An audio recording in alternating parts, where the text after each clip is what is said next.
एक बार लोहा रोड नाम की एक जगह होती है। उस जगह पर शैतान का साया होता है। एक बार एक आदमी वहाँ से अपने स्कूटर पे जा रहा होता है। तभी डरावनी डरावनी आवाजें आने लगती हैं। कहाँ जा रहा है? आजा, आजा मेरे पास। अरे नहीं, छोड़ दो मुझे, नहीं नहीं, छोड़ दो। वो शैतान उस आदमी को पकड़कर मार देता है। उसी जगह के पास विशाल नाम का लड़का रहता था। काफी दिनों से वो नौकरी की तलाश कर रहा था। क्या मोंटू, मेरी जिंदगी तो झंड हुई जा रही है। इतना पढ़ लिख करके भी एक ढंग की नौकरी नहीं मिल पा रही। अरे विशाल, उदास क्यों होता है? मिल जाएगी तुझे नौकरी। वैसे भी तू तो मुझसे कितना ज्यादा पढ़ा लिखा है। जब मेरे जैसे नालायक को नौकरी मिल गई तो तुझे भी मिल जाएगी एक दिन। वैसे तू चाहे तो मेरी कंपनी में नौकरी कर सकता है। एक तो यार, तू मेरी अपने से तुलना मत कर।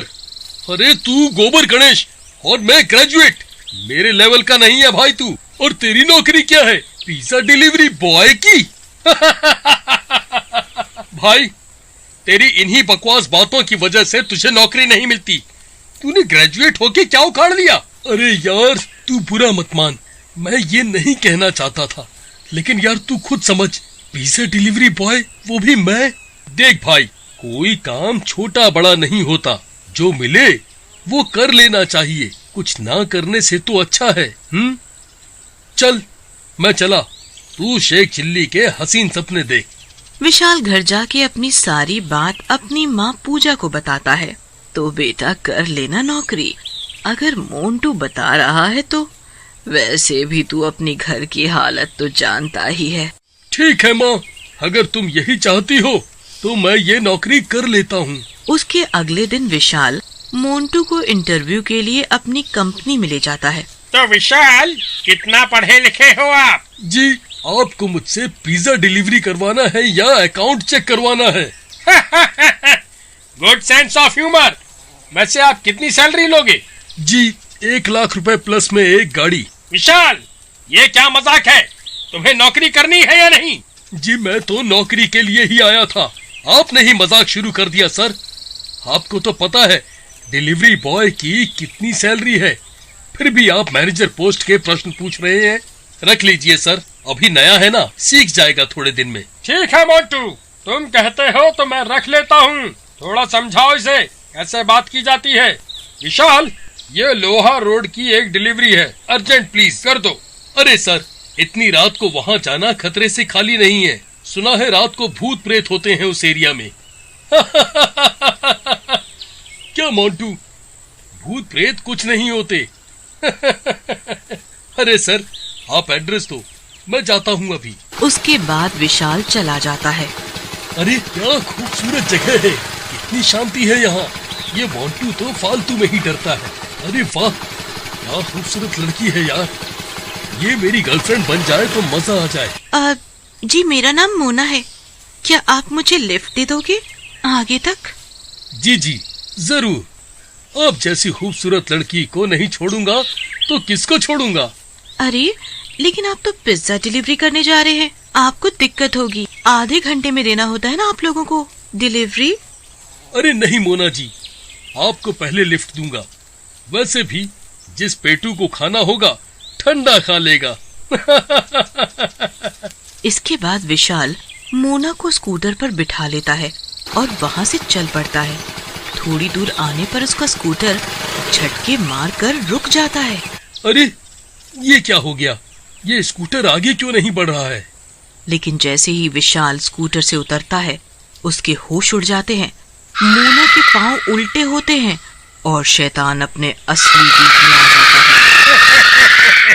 क्या हुआ विशाल, दिल वाले विशाल? डर गए मेरे पैरों को देखकर?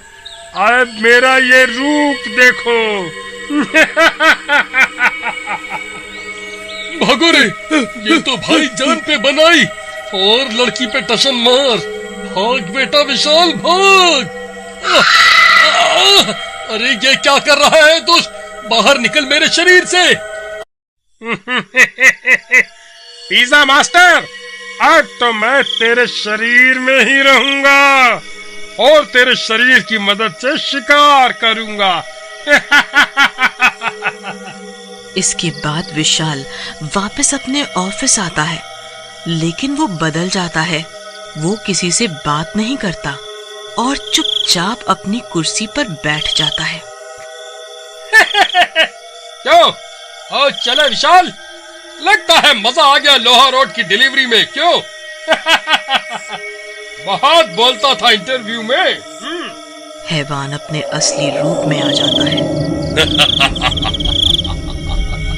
मैनेजर, बोल तो तू सही रहा है, मजा तो बहुत आया था पिज्जा की डिलीवरी में।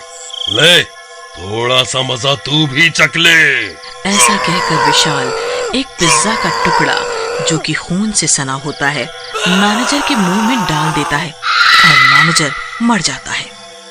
अगले दिन रात को विशाल और मोंटू फिर मिलते हैं, लेकिन विशाल मोंटू से बात नहीं करता और अपना स्कूटर निकालता है और डिलीवरी के लिए चला जाता है। विशाल डिलीवरी वाली जगह पहुंचता है और घर के दरवाजे को पीटने लगता है। एक बच्चा बाहर निकलता है। क्या अंकल, इतनी देर कर दी पिज्जा लाने में? पता है मैं कितनी देर से भूखा हूँ? विशाल को गुस्सा आ जाता है। क्या तेरे पिताजी का नौकर हूँ? जो रास्ते में टाइम लगेगा वो तो लगेगा ना। तब तक उस बच्चे के माँ और बाप भी बाहर आ जाते हैं। तुझे बच्चे से बात करने की तमीज नहीं है, है? ऐसा कहकर वो विशाल को एक थप्पड़ मार देता है। विशाल के अंदर छुपे हैवान को गुस्सा आ जाता है और शैतान अपने असली रूप में आ जाता है और वो उन तीरों को मार देता है। मजा आ गया, इनको बहुत पिज्जा पेलने थे। मार दूंगा, सबको मार दूंगा। इस फैमिली के मरने की खबर जंगल में आग की तरह फैलती है। मोंटू को विशाल पर शक होता है और वो विशाल के पास जाता है। अरे विशाल, इस घर में तो तुम गए थे डिलीवरी लेके, तुम्हें कुछ नहीं पता कि ये सब कैसे हुआ? मुझे क्या पता इन लोगों को किसने मारा? मैं क्या कोई पुलिस वाला हूँ क्या? ज्यादा खुफिया बनने की कोशिश मत करो यार, तुझसे तो बात करना बेकार है, जब देखो काटने को दौड़ता है। इसके बाद मोंटू वहां से चला जाता है, लेकिन उसे विशाल पर शक हो जाता है और वो सोचता है कि विशाल का पीछा करना पड़ेगा और सच्चाई का पता लगाना पड़ेगा। अगली रात मोंटू विशाल का पीछा करने लगता है। विशाल पिज्जा की डिलीवरी देने के लिए घर का दरवाजा खटखटाता है। एक लड़की बाहर निकलती है। मैडम, आपका पिज्जा आया है। तो इसमें इतना दांत दिखाने की क्या जरूरत है? पहली बार लड़की देखी है क्या? लड़की देखी नहीं कि लगे बत्ती सी दिखाने। इडियट्स, चलो पिज्जा दो और फुटो यहाँ से। हाँ। ये सुनते ही विशाल को बहुत गुस्सा आता है। उसके अंदर का शैतान फिर से जाग जाता है और वो लड़की पर हमला कर देता है और लड़की को धक्का दे देता है। बहुत बोलती है तू लड़की, मूड खराब कर दिया तूने, तुझे तो जिंदा नहीं छोड़ूंगा।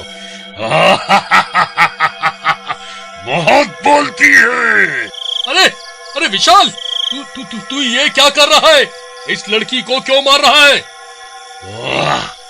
तू फिर आ गया, समझाया था ना मेरे रास्ते में मत आ, लेकिन तेरी खुजली मिटती नहीं, लगता है तेरे को भी मरना पड़ेगा। जैसे ही विशाल मोंटू को मारने जाता है, मोंटू के गले में पड़ा माता का लॉकेट बाहर आ जाता है, जिसे देखकर शैतान घबरा जाता है।